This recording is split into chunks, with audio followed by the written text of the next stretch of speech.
Derrière son sourire éclatant et sa bonne humeur communicative, Clélia Renucci cache deux passions, la littérature et l'histoire. On ne s'en étonnera pas, sachant que son père n'est autre que l'historien Pierre Miquel, spécialiste de la Première Guerre mondiale.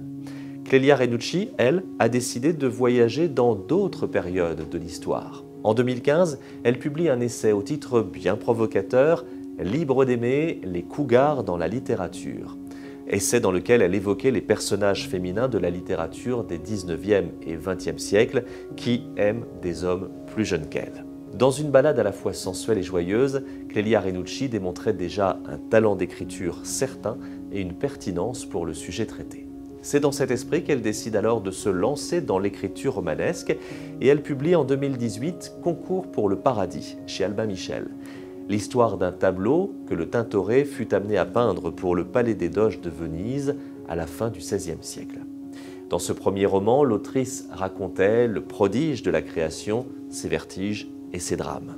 En 2021, imaginant à notre époque contemporaine un concept permettant d'acheter des souvenirs virtuels, Clélia Renucci nous entraînait alors dans les années 1930 sur la quête d'un amour impossible. Et voici donc en cette rentrée littéraire le nouveau titre de Clélia Renucci, Le pavillon des oiseaux, toujours chez Albin Michel. Retour à la fin de la Renaissance dans ce nouveau livre sur les traces d'une incroyable femme qui, clin d'œil, porte le même prénom que notre romancière. Elle s'appelle Clélia Farnèse. Elle est fille de cardinal, petite-fille de pape, épouse du baron Cesarini et accessoirement maîtresse d'Alessandro Médicis qu'elle retrouve dans ce petit salon de la Villa Médicis à Rome, le pavillon des oiseaux, qui donne donc son titre au roman.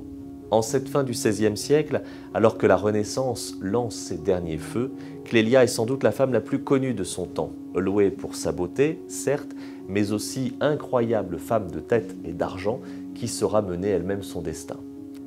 Clélia fut surtout une sorte de people de l'époque, une influenceuse de la Renaissance dont les moindres faits et gestes étaient connus avant même qu'ils aient eu lieu.